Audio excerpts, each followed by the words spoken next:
so we're able to hear you. And let me just start with one that the map just sort of calls into question. You said, I think, that the states like Iowa and Illinois and Wisconsin, those Midwestern states, the traditional two parties had accommodated the populist or the Farmers Alliance demands to the degree that farmers didn't feel the desire to bolt into the populist party. Why then did the political structure of the Great Plains fail to listen to those same demands? Okay, well, yeah, I mean, this, of course, is a key question that I completely neglected to say anything about. And I did actually have to try to explain this when I was writing about it. So I'm glad you asked it, because it's one question that I do at least have an answer to. I'm not sure it's a good one. The answer is that in those states where populism was strong, were essentially one-party states, actually. And they were Republican states. And the Republicans really didn't feel that they had any need to pay any attention to farmers, because farmers had no place to go, because the Democrats were so weak in those states.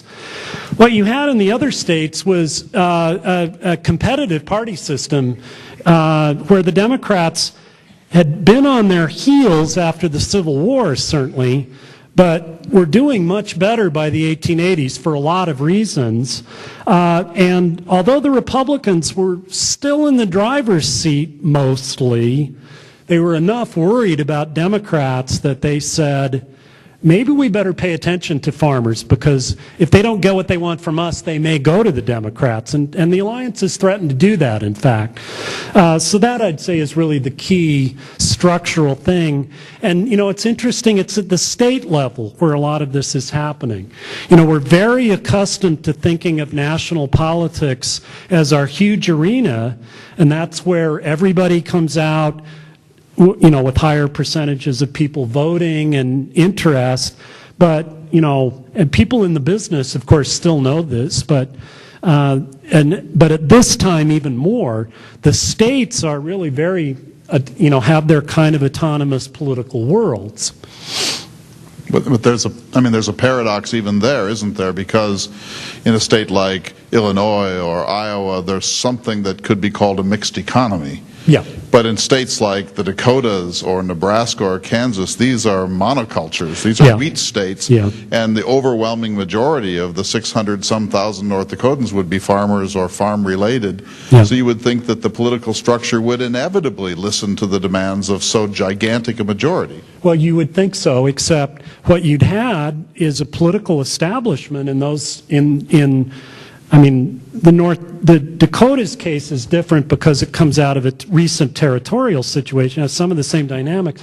But down in Nebraska and Kansas, which have been states for a long time, you had a Republican Party where the only things that had mattered for years were factional fights within that party, mainly over, you know, who got to hold office, a little bit of policy, but mainly that. And these were stale state systems in a way that, you know, had been used to blowing farmers off and thought they could get away with it again. And they were wrong, actually, because those were the places where some of those long-standing politicians got in big trouble and lost Senate seats and things like that. Let's see what's on the mind of the audience. Do you have questions? If so, raise your hand. Yes, speak up. Yes, I have a question. The direct election of senators, was it done by the state legislatures prior to the direct election? Am I correct? Yeah, that's how it had to be done. Was, you know, so many of these kinds of reforms I mean, there was a national campaign in a way, but the way it was actually implemented was, you know, states would decide to do it. One of the ways they sometimes decided to do it was through initiative and referendum. So I'm going to restate the questions when they come, just so everyone in the audience can hear them, and also the videotape. That one was about the origins of direct election of senators. The Constitution has them elected by state legislatures. There's a long movement to make it direct. It happens during the Progressive era. Other questions? Am I missing? Yeah, there's somebody yes, right please. out there. Go ahead, Steve. Could you address the impact of patronage politics and machine politics on this map and the politics of the The impact of patronage and Of machine politics patronage on and this machine map. politics, yeah. Well, in a way, what you had was however many states there are, and territories for that matter, that many individual machines, and then you also had machines at the city level as well, which takes us mostly a little bit farther east. I mean, one of the stories that's happening in Illinois, for example, to begin to complicate this a little bit further, is that in my presentation I really said nothing about labor, about the working class.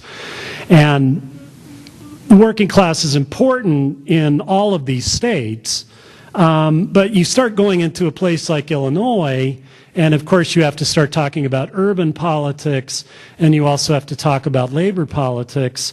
And so in a place like Chicago, and in big cities, of course, you're dealing with urban machines, largely Democratic Party machines, and part of their political power is based on the ability to mobilize immigrant support.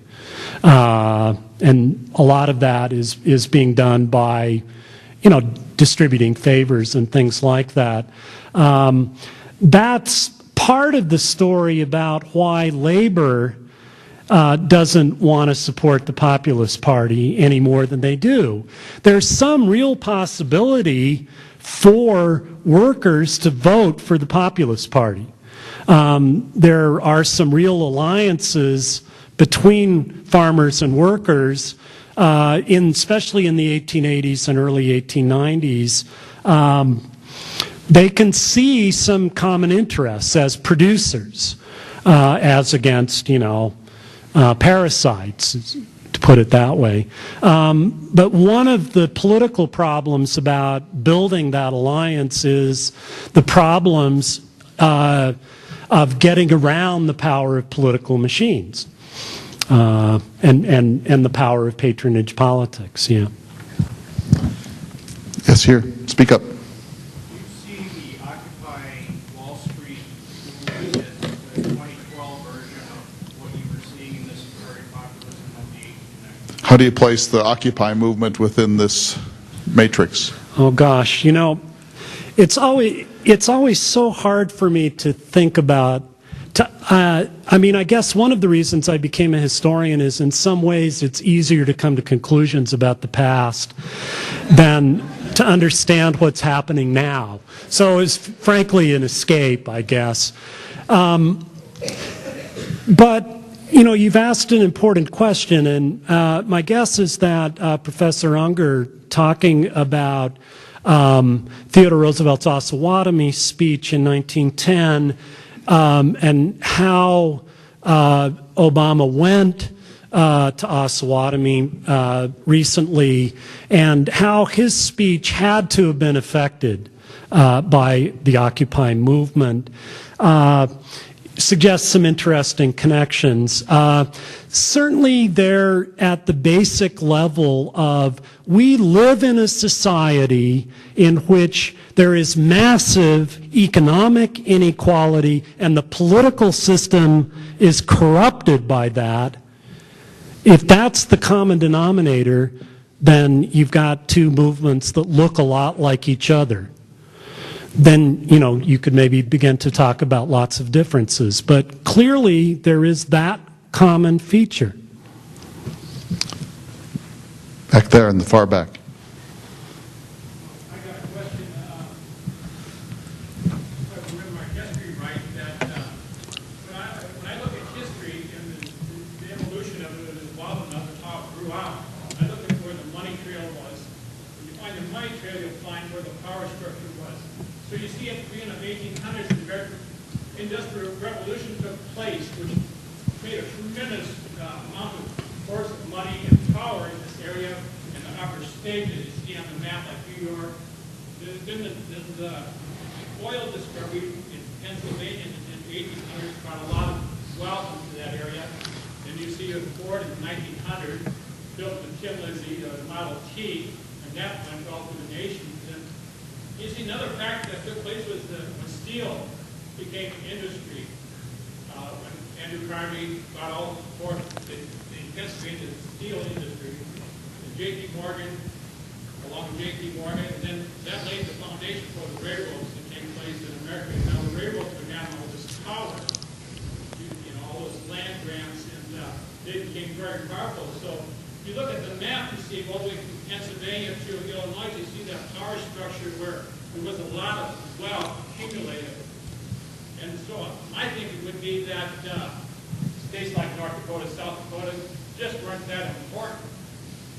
They didn't have the political thrust to make themselves known or make a statement that, hey, we would like to have representation, we would like to have a fair price for our grain. And it seems to me that a lot of this took place even when I was growing up in the structure of grain. I remember a kid being a bushel a week was like $2.10. It seems like through all history, kind of this thing of power, like North Dakota didn't have the power or the resources to create power, like oil, which we do now. And I think that I'm trying to convey here that if you look at the money, you'll find the power. When you have the power, you have the influence and the political structure that goes with it. So paraphrase that. Yeah, well, I would agree that money matters in American politics, and that to do political analysis at present or historically, you need to follow the money. But how exactly are you going to follow the money, and where's it going to go? It seems to me that one of the real questions, and I think it's in the debates in the progressive era. It's involved in a lot of progressive reform, certainly the populists, is under what conditions and how and to what extent are you going to be able to create reforms that, at least in part, counter that or work against that, so that, there's many times in American history where stuff to me looks like rich people have bought people, or have bought policies or whatever. And but there's lots of times where that's not really true. There's lots of times where people who are not wealthy have been able to exercise real power in the political system. And it seems that our task as historians and as citizens is to try to think about how that happens so that we can understand better how our systems operate and where we can work to either change those systems or work within them. Just a program note, we're going to take a few more questions and continue this conversation. You'll also get a chance to hear from Dr. Ostler tomorrow during one of our panels. There will be a book signing of the book Prairie Populism right after this event this evening. You can linger in the hall. I think there's some coffee and cookies and so on, and you can meet the author. And Sharon Kilzer is going to come up at the end and just do a few housekeeping and program notes. But we have time for a few more questions. I saw it here. Yes, Lee.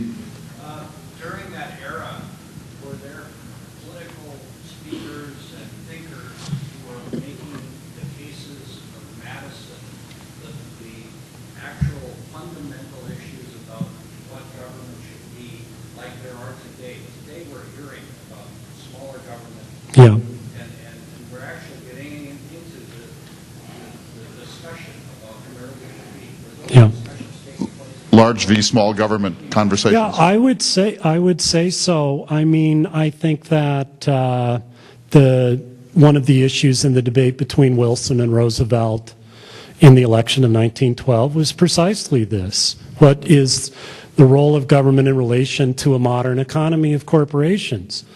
And that there was a small, large government debate that was there.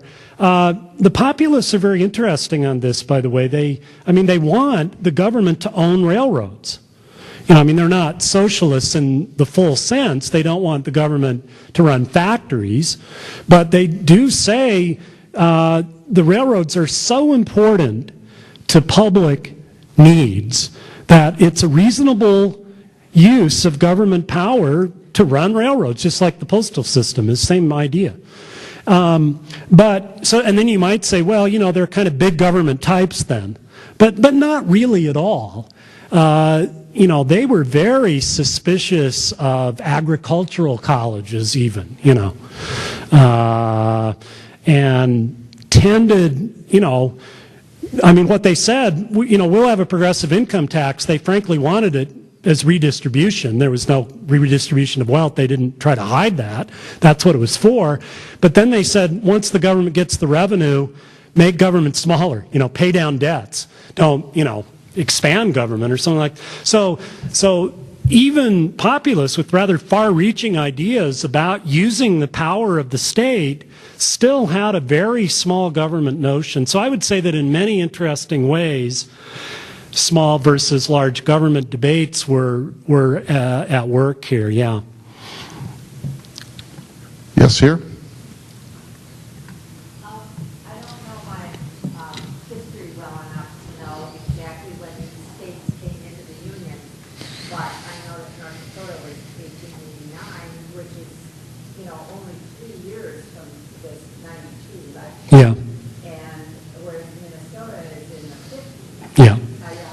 So can you comment on, because they all seem to be really close. Old state, new state. Yeah, I mean, you know, it could be the case, and what, as I said in my remarks, that a lot of historians have said that in the older states, because they had been settled for so long, that agriculture had developed, it had matured. People had more diverse agriculture. You know, in Wisconsin, you have a lot of dairy farming by this time. You have a greater range of livestock and so on, and people can kind of weather hard times better. And I think there's some truth in that, but I still think that even in those older places, farmers were having a hard time.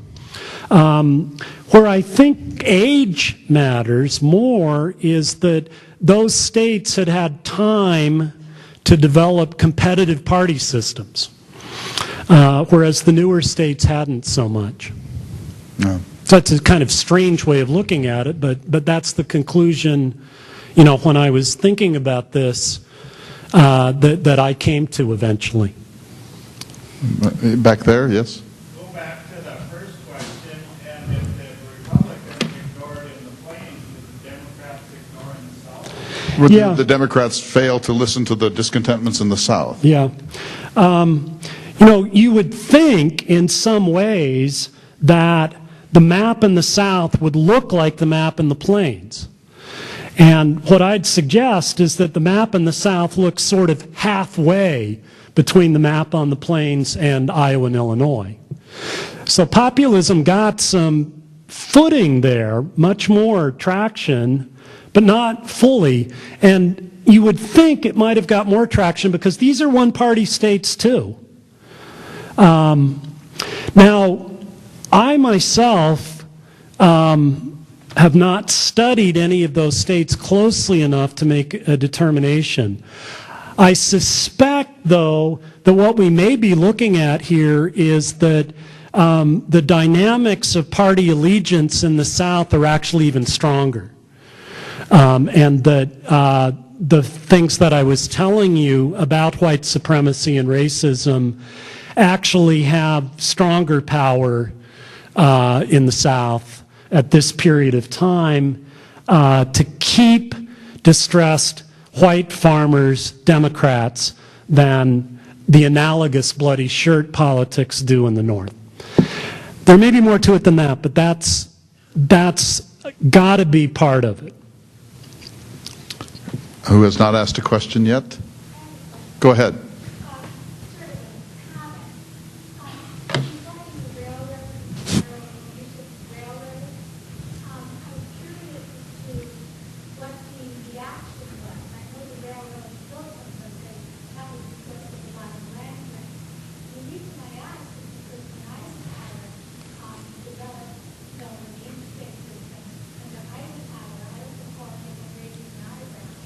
Yeah. somebody developing transportation routes.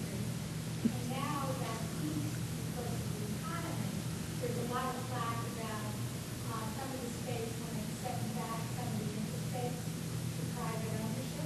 There's some talk about that. And so I'm just curious as to why this seems a horrible thing. Yeah, say a little more about the demand for federal ownership of railroads. Yeah. Well, you raised a really interesting point about Eisenhower and the interstate highway system and there being no opposition. I suppose that's true. He must have been called a socialist by a few people, though, wasn't he? I mean, I don't know, but there had been a struggle all along in American history about transportation, and some of the early roads, which were just, horse roads and so on, were toll roads, and there were arguments about whether you could have private monopolies or whether these should be in the public interest. In a way, populists are extending that. Of course, the problem is that by this time the railroads are constructed. It's not like they're looking at the map and saying, in the 1840s, let's build a transcontinental railroad and let's have it a public project from start to finish with no subsidies to private companies, blah, blah, blah. Let's just have the government build it and own it. It was already built.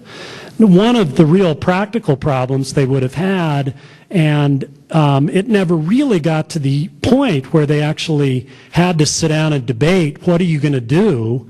How's it going to work? But, how would you have compensated people? And how would the government have afforded this would have become a serious issue. It never got to that point, I guess because of that map, to some degree. No, it never became a serious enough issue. Let me ask a kind of related question.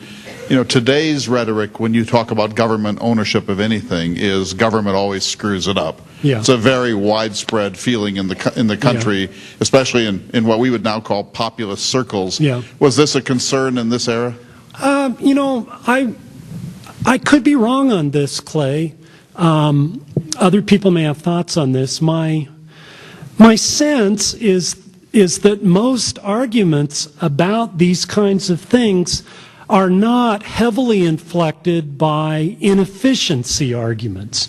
That, the government we know always blows it, this kind of thing. Government programs are wasteful, they're targeted wrongly, even if they're targeted properly, it's run by incompetent idiots or overtaken by incompetent idiots or something like that.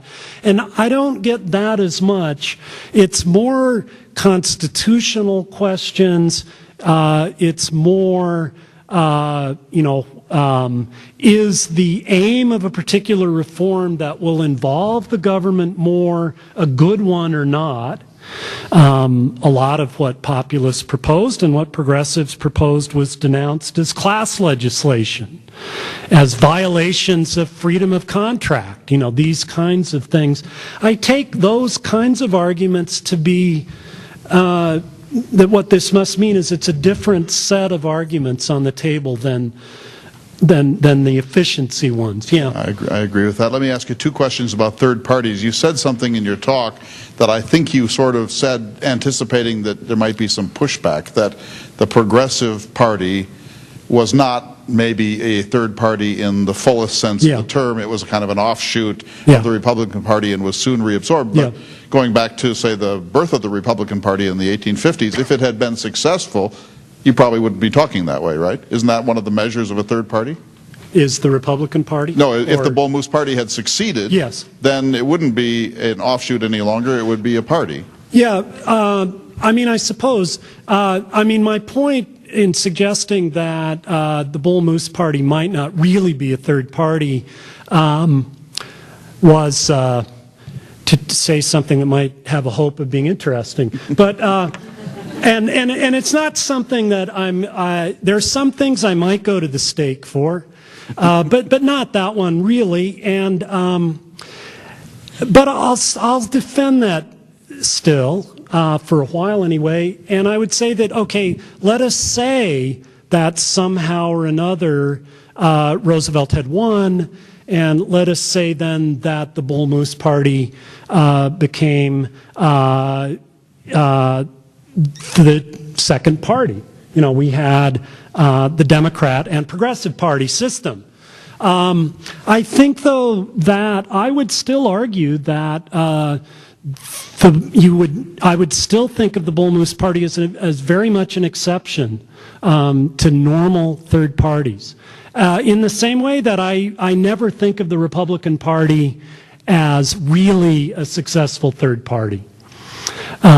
Because it's not exactly the Free Soil and Liberty parties, which would be its most obvious precursors of small, few percent parties back in, the 1840s. I mean, it's so much more than just those parties getting stronger. I mean, it's a result of the complete collapse of the two-party system, and then somebody picks the pieces up. So I would say even the Republican Party is not really a third party. Well, that's a strict standard. Now, let me go to a related question about the Populist Party, or the People's Party. It begins in 1892. It's gone by when? Well, it still exists and is running candidates as late as 1900 in some states. I would say, though, and they get involved in the debate about the Spanish-American-Philippine War. And a lot of them take an anti-imperialist position. That's at the tail end. But I would say really by 1896 and after that is really, I think of as pretty much the last gasp. And if Bryan had given himself wholly to the People's Party and refused to be seduced or moved over to the Democratic Party, what would have happened? I know that's a counterfactual. Yeah, Bryan would have got 6 to 8% of the vote. So, maybe 10. I mean, he was a great campaigner. He was charismatic. But it's hard for me to see if you make Bryan into a real populist and put him at the head of a third-party populist party in 1896, I think he gets 6, 8, 10% of the vote. So this was a party that wasn't going to make it? No. So let me ask you a final question, and then we have to take a break. Sharon, come on up. But where we are today, I mean, so TR gets 27%. Perot gets, what, 19% or something like that. Have we reached the point where everyone gets it that you cannot create a third party any longer, and so you have to figure out how to work some other way? Yeah. Has the general public come to an understanding that third parties are doomed, and that's why we aren't seeing much these days? I mean, I remember John Anderson in 1980 as a kind of significant third-party figure. He didn't get that much in the end, but it certainly was something, a lot more than we're seeing now, and certainly Perot. And Nader, really didn't get very much, and now there is talk, right, of the Libertarian Party candidate and this guy, the Constitutional Party candidate, I guess, Virgil Goode, of getting enough in some states to have an effect on some state outcomes, but not getting anything like 1 or 2 or 3% nationally. And is that what that means? Or does it just mean that we're in a period of such equilibrium between the two parties that there's a premium right now on not going the third party route, but that could very easily change. I think that's possible, that people, to the extent they've learned this right now or think about it now, could in 4, 8, 12 years under different situations say, we need a third party. It wouldn't surprise me. But with the Republican Party in the period of Roosevelt, there's a sense in which the party falls apart through its own schism. Yeah. And that makes inevitable that someone's going to have to go somewhere because there's Yeah. nowhere to stay. Yeah. And now you're hearing talk about in the Republican Party by people on the right, people like Rush Limbaugh, saying if Romney loses, Yeah. then we've twice now put a moderate in, first Yeah. McCain, now Romney. It's time Yeah. for the true conservatives to bolt Yeah. and form a party that has some ideological purity. Yeah, right. So, so much of this depends on internal major party dynamics, I think, is Right. what you're highlighting here and what thinking about 1912 highlights. And so I think it's safe enough to say, without taking a partisan position on things right now, to say that it probably is the case that the Democratic Party is more unified than the Republican Party. And if you were right now to predict which of the two major parties could have something like 1912, I doubt, frankly, it will happen to the Republicans, but that would be the one that you'd predict is more likely, I think, right? And then who knows what comes out of that, right? That leads to some kind of, one of the things political scientists like to talk about is party realignment. And so they talk about critical elections where the whole configuration of a party system that's been stable for 20 or 30 years is thrown up in the air. You had Whigs and Democrats for a generation. The Whigs and Democrats, that system completely imploded, and you had a new system. And, that has not happened in my lifetime, really. But it could. You're young. It could happen in 4 years, I'm a young guy. What a great start to our symposium, Dr. Jeffrey Ostler. Thank you very much. Sharon? I'm sure most of you know Sharon Kilzer. She's the project manager of the Theodore Roosevelt Center. You see her every year. But Sharon, thank you for all the work that you do, and I think you have a few announcements.